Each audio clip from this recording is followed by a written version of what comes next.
Vous avez vu les grands diplômés là. La langue de Molière, les gens l'ont roulé. Qui a applaudi ici? C'est pas Super Bobo que tout le monde vient d'applaudir. Monsieur Pachenko. Les autres là, ils ont parlé. Tu as parlé. Est-ce que quelqu'un a applaudi ici? Est-ce que ce qu'il a dit réellement, il a menti ou bien il n'a pas menti, objectivement? Ça c'est l'affaire interne à la Guinée. Je ne rentre pas dans la politique. Et tu parles comme ça, je te renvoie. S'il te plaît, viens là. Regardez-moi ça. Des grands mafieux comme ça. Vous êtes en train de faire la mafiosie. Vous voulez distorder les relations entre la Russie et la Guinée. Regardez-moi ça. Un Guinéen se retrouve en Russie là-bas. Il peut parler comme ça? Excusez-moi, Monsieur le Président. Excusez-moi. C'est comme ça que vous avez marché sur la Guinée. Vous vous êtes embourbé avec l'ancien gouvernement. Tu as parlé. Est-ce que je t'ai parlé? Je t'ai interrompu? Quand ces gens ont parlé, j'ai parlé. Je prends l'exemple sur Super Bobo. C'est aux Guinéens d'ailleurs que je parle. Pour dire, vous êtes les plus grands diplômés. Qui a applaudi ici? Super Bobo n'a pas parlé. Tout le monde a applaudi. On vous demande. Vous dites que vous n'êtes pas dans la politique. Quelle politique? Tu es un voleur alors. Parce que l'usine là, c'est pas toi qui as fait cette usine là. Cette usine là nous appartient. Ça appartient à nos parents. Pardonnez-moi, Monsieur le Président. C'est la politique. Quand on parle de l'achat, du rachat d'une usine, c'est une politique. C'est la politique. Aujourd'hui maintenant, on a des gens qui sont sur notre dos. Tu es couché, tu es tranquille. C'est encore plus grave que la politique. C'est le machiavélisme. C'est la politique. C'est la subversion. Est-ce que Super Bobo a parlé de la politique? Il a parlé clairement et nettement. Il n'a même pas pris ton exemple. Il a pris sur tous les Guinéens. Excusez-moi, je ne comprends pas tout, peut-être. J'ai dit ce que Super Bobo a dit. Est-ce que c'est faux ou bien c'est réel? Répondez à la question. C'est réel, Monsieur le Président.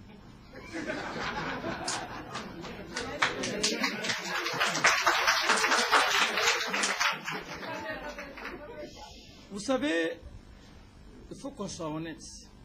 Il y a un des syndicats qui a parlé. C'est la France qui a colonisé la Guinée. Mais même le Français, les Français qui nous ont colonisés, à l'usine là-bas, les Français nous ont aidés. À leur temps. Et c'est pour cette raison, je dis, ta situation risque de disloquer les relations à cause de cette usine, à cause de ton attitude. Cependant, le peuple de Guinée reconnaît la Russie de l'Union soviétique. Mais à cause d'un seul individu. Et Super Bobo, il a parlé clairement. Et tu crois que cette usine qu'on est en train de... Il y a plein de trucs. Tu n'as pas vu le directeur général de la CBG qui est venu des États-Unis? Tu as vu tout le respect que je lui ai accordé ici? Si tu n'as pas eu la chance, cherche à voir la bande. Avec tout le respect, tout le comportement.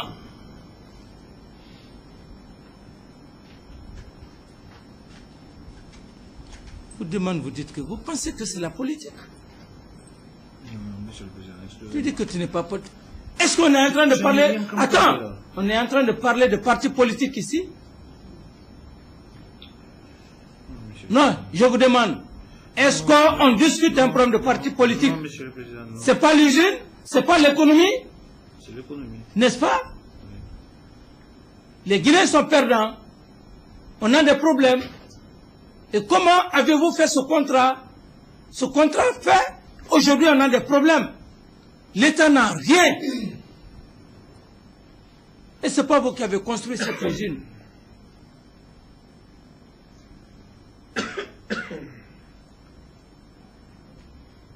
Est-ce qu'on parle de politique ici?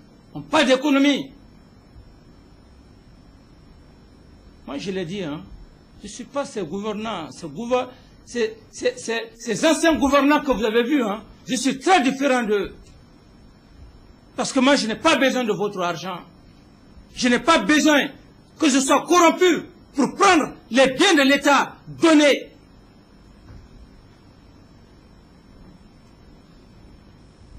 Aux personnes qui ne peuvent pas penser à cette nation. Non, je suis très différent. C'est pourquoi je parle avec fierté.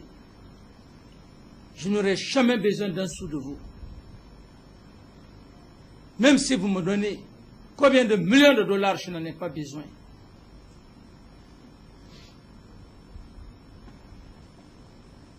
Vous l'avez vu, avec la SAC, 22 millions. À un moment donné, j'ai refusé. J'ai aujourd'hui le dossier.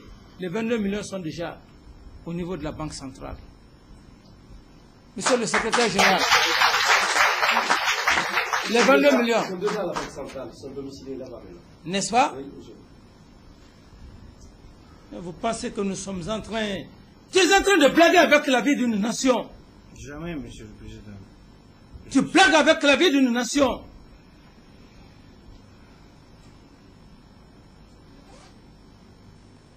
Excusez-moi, Monsieur le Président. Est-ce que vous pouvez... Ton attitude,